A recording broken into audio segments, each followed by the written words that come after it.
എല്ലാവർക്കും നമസ്കാരം. നമ്മളിന്ന് മഹാനായ കവി വള്ളത്തോൾ നാരായണമേനോൻ്റെ എൻ്റെ ഭാഷ എന്ന വളരെ ശക്തമായൊരു കവിതയിലൂടെയാണ് കടന്നുപോകുന്നത്. അപ്പോൾ മാതൃഭാഷയുടെ ആത്മാവ് തൊട്ടറിയുന്ന ആ വാക്കുകളിലേക്ക് നമുക്ക് ഒരുമിച്ചൊന്നിറങ്ങിച്ചെല്ലാം, അല്ലേ?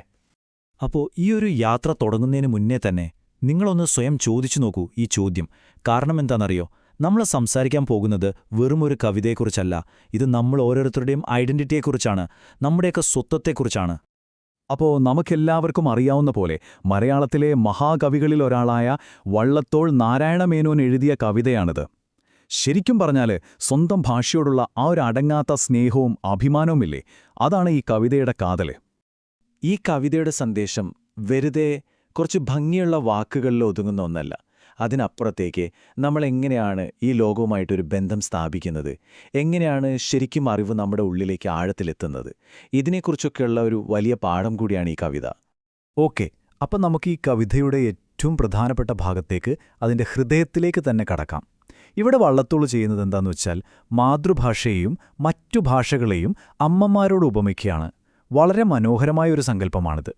നോക്കൂ, ഈ വരികൾക്കൊരുപാട് ആഴമുണ്ട്. കവി ഇവിടെ പറയുന്നത് എന്താണെന്ന് വെച്ചാൽ, മറ്റു ഭാഷകളൊക്കെ നമ്മളെ സ്നേഹത്തോടെ നോക്കുന്ന വളർത്തമ്മമാരെ പോലെയാണ്. കവിതയിൽ അതിന് ധാത്രിമാർ എന്നൊരു വാക്കാണ് ഉപയോഗിക്കുന്നത്. എന്നാൽ നമ്മുടെ മാതൃഭാഷയോ, അത് നമ്മളെ പ്രസവിച്ച സ്വന്തം അമ്മയെപ്പോലെയാണ്. ആ ഒരു താരതമ്യമുണ്ടല്ലോ, അത് തന്നെയാണ് ഈ കവിതയുടെ ജീവൻ. ഈ ആശയം എത്ര മനോഹരമായിട്ടാണല്ലേ! ഇവിടെ കാണുന്നത് പോലെ തന്നെ ഒരമ്മയും കുഞ്ഞും തമ്മിലുള്ള ആ ഒരു ആത്മബന്ധമുണ്ടല്ലോ, അതുപോലെ തന്നെയാണ് നമുക്ക് നമ്മുടെ സ്വന്തം ഭാഷയോടുള്ള ബന്ധവും. അതിനു പകരമായിട്ട് മറ്റൊന്നുമില്ല. കവിതയിലെ ആ ഒരു ആശയം ഒന്നുകൂടി വ്യക്തമാക്കിയാൽ, അമ്മയുടെ മുലപ്പാൽ ഒരു കുഞ്ഞിന് കൊടുക്കുന്ന ഒരു പ്രത്യേക പോഷകമുണ്ടല്ലോ, അതിന് പകരം വയ്ക്കാൻ മറ്റൊന്നിനും കഴിയില്ല. അതുപോലെ തന്നെയാണ് സ്വന്തം ഭാഷയിലൂടെ നമ്മൾ ഉൾക്കൊള്ളുന്ന അറിവും. അതിനൊരു പ്രത്യേക ശക്തിയുണ്ട്, അത് വേറെ എവിടെ നിന്നും കിട്ടില്ല.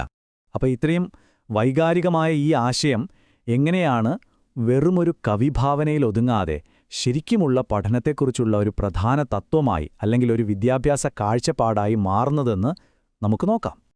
ഇതാണ് വള്ളത്തോളിൻ്റെ ഏറ്റവും പ്രധാനപ്പെട്ട വാദം. ഏതു വിഷയവുമായിക്കോട്ടെ, അത് കലയോ ശാസ്ത്രമോ എന്തുമാകട്ടെ, അത് നമ്മുടെ ഹൃദയത്തിൽ പതിയണമെങ്കിൽ, അതിനെക്കുറിച്ച് ആഴത്തിൽ മനസ്സിലാവണമെന്നുണ്ടെങ്കിൽ, അത് സ്വന്തം ഭാഷയിലൂടെ തന്നെ നമ്മൾ കേൾക്കണം, പഠിക്കണം. അതായത് ഒരു അന്യഭാഷയിലൂടെ പഠിക്കുമ്പോൾ അതൊരു പക്ഷെ തലച്ചോറിനെ ഒരു ഭാരമായി തോന്നാം, കുറച്ച് കഷ്ടപ്പാടാണ്. പക്ഷേ മാതൃഭാഷയിലൂടെ പഠിക്കുമ്പോഴോ ആ അറിവ് നേരെ നമ്മുടെ ഹൃദയത്തിൽ തന്നെ ഉറയ്ക്കും. അപ്പോൾ ഇത് വെറുമൊരു കവി സങ്കല്പമല്ല, മറിച്ച് വളരെ ശക്തമായ ഒരു വിദ്യാഭ്യാസ തത്വശാസ്ത്രം തന്നെയാണ് വള്ളത്തോൾ ഇതിലൂടെ മുന്നോട്ട് വയ്ക്കുന്നത്. ഈ ഒരു ഉറച്ച വിശ്വാസം ഉള്ളതുകൊണ്ടുതന്നെ കവി വെറുതെ ഇരുന്നില്ല. അദ്ദേഹം അന്നത്തെ പണ്ഡിതന്മാർക്ക് മുന്നിൽ ശക്തമായൊരു വെല്ലുവിളി അല്ലെങ്കിൽ ഒരു ആഹ്വാനമങ്ങ് നൽകുകയാണ്. എന്താണ് അദ്ദേഹം ആ പണ്ഡിതന്മാരോട് പറയുന്നത്? നിങ്ങൾ മറ്റു ഭാഷകളിൽ നിന്ന് വെറുതെ അറിവ് കടമെടുത്ത് ജീവിക്കാതെ സ്വന്തം ഭാഷയുടെ ആ ഒരു ലോകത്ത് അതിൻ്റെ സാധ്യതകൾ ഉപയോഗിച്ച് പുതിയ അറിവുകൾ സൃഷ്ടിക്കാൻ ശ്രമിക്കും. അതിനായി യത്നം തുടങ്ങൂ എന്നാണ് അദ്ദേഹം ആഹ്വാനം ചെയ്യുന്നത്. അപ്പോൾ വള്ളത്തോൾ മുന്നോട്ട് വയ്ക്കുന്ന വഴി വളരെ വ്യക്തമാണല്ലേ?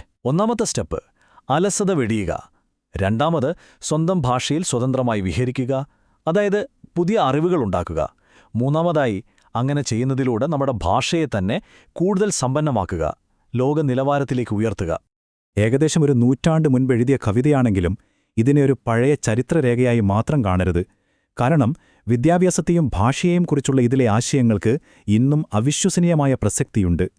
രസകരമായൊരു കാര്യം എന്താണെന്ന് വെച്ചാൽ, വള്ളത്തോളിൻ്റെതിന് സമാനമായൊരു ആശയം മഹാത്മാഗാന്ധിയും പങ്കുവച്ചിരുന്നു. ഗാന്ധിജിയുടെ കാഴ്ചപ്പാടിലും ഒരു വിദേശഭാഷയിലുള്ള വിദ്യാഭ്യാസം കുട്ടികൾക്ക് താങ്ങാൻ പറ്റാത്തൊരു ഭാരമാണ്. അപ്പോൾ രണ്ടുപേരും ഒരേ ഒരു പ്രധാന ആശയത്തിൽ ഉറച്ചുനിന്നു: പഠനത്തിനുള്ള മാധ്യമം മാതൃഭാഷ തന്നെയായിരിക്കണം. കാരണം യഥാർത്ഥത്തിലുള്ള പഠനം അതിലൂടെ മാത്രമേ സാധ്യമാകൂ. അതുകൊണ്ട് മനസ്സിലാക്കേണ്ടത് ഇതാണ്: ഇതൊന്നും വെറും പഴയ കവിതകളോ ഉദ്ധരണികളോ അല്ല, മറിച്ച് വിദ്യാഭ്യാസത്തിനുള്ള ഏറ്റവും നല്ല മാധ്യമം ഏതാണ് എന്നതിനെക്കുറിച്ചുള്ള ഒരു വലിയ ചർച്ച ഇന്നും തുടർന്നുകൊണ്ടേയിരിക്കുകയാണ്.